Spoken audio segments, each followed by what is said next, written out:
एक movie release होती है और सिर्फ 2 दिन के अंदर ZEE5 इंडिया से हटा दी जाती है। नाम है सतलज। लेकिन सवाल ये है, आखिर इस मूवी में ऐसा क्या था?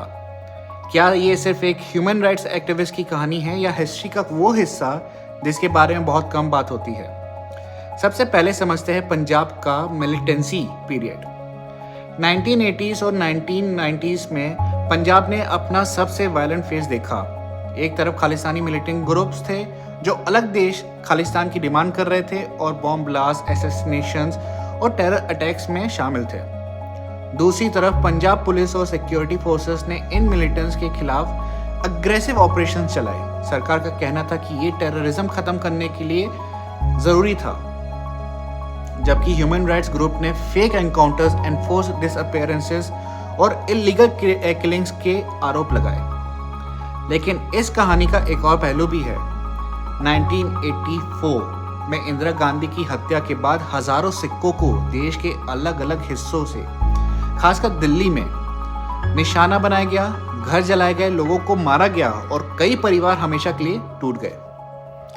चाहे कोई इसे एंटी सिख राइट्स कहे या एंटी सिख मैसेकर, एक बात बिल्कुल साफ है, बेकसूर लोगों के साथ जो हुआ वो गलत था और इसकी कभी भी कोई जस्टिफिकेशन नहीं हो सकती। इसी तरह पंजाब में टेररिज्म के नाम पर अगर किसी भी बेकसूर इंसान के साथ अन्याय हुआ हो, वो भी उतना ही गलत था।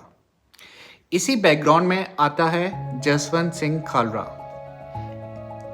प्रोफेशन से एक बैंक एम्प्लॉय और बाद में अकाली दल के ह्यूमन राइट्स विंग से जुड़ा खालरा ने पंजाब के क्रिमेशन रिकॉर्ड्स की इन्वेस्टिगेशन शुरू की।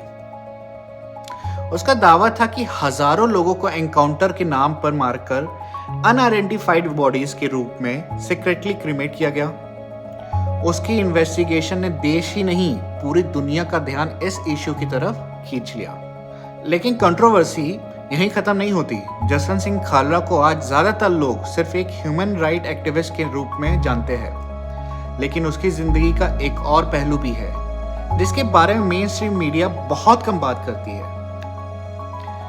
1990s की शुरुआत में उन्होंने लिबरेशन खालिस्तान नाम की एक मंथली मैगजीन एडिट की। इस मैगजीन में पब्लिश हुए उनके आर्टिकल्स और आर्काइव राइटिंग्स में खालिस्तान के पॉलिटिकल मूवमेंट का समर्थन दिखाई देता है।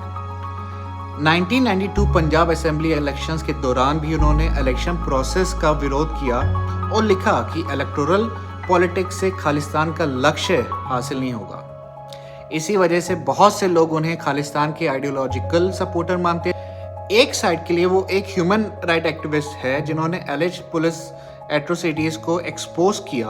दूसरी साइड के लिए वो एक ऐसे व्यक्ति था जिसने अपनी राइटिंग्स के जरिए खालिस्तान के पॉलिटिकल आइडिया का समर्थन किया।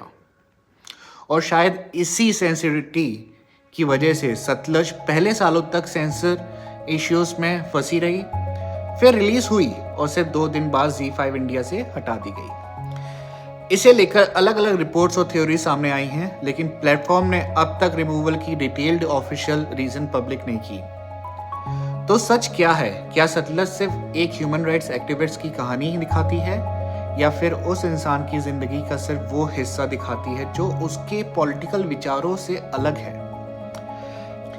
हिस्ट्री को समझने के लिए सिर्फ एक साइड देखना काफी नहीं होता। पंजाब की कहानी में टेररिज्म भी था, बेकसूर सिखों पर हुए अत्याचार भी थे, ह्यूमन राइट्स वायलेशंस के एलिगेशन भी थे और उनके बीच खड़े एक ऐसे इंसान की कहानी भी थी जिसके बारे में आज भी लोगों के अलग अलग नजरिया है। और क्या किसी हिस्टोरिकल फिगर की सिर्फ एक साइड दिखाना ठीक है? कमेंट करके अपना ओपिनियन जरूर बताएं।